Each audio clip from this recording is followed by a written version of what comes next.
Have you ever wondered how Visuino components are really built?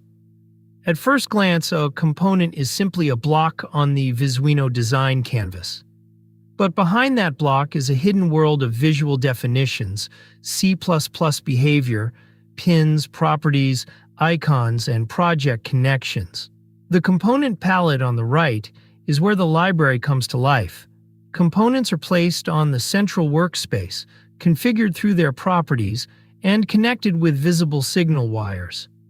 The navigator keeps the complete diagram in view.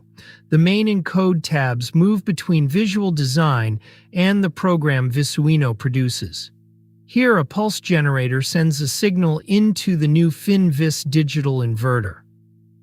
The inverter flips that signal before it reaches digital pin 13 on the Arduino Uno.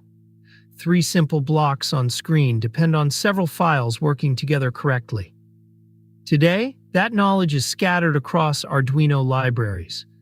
Visual component definitions, C++ headers, icons, and project files. The Visuino Third-Party Component Builder is being created to make that hidden structure visible. Explore existing libraries. Follow every connection. Understand a component before changing it. Then turn a new idea into staged, validated evidence.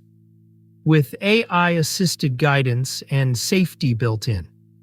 Soon you will be able to create the Visuino components that do not exist yet.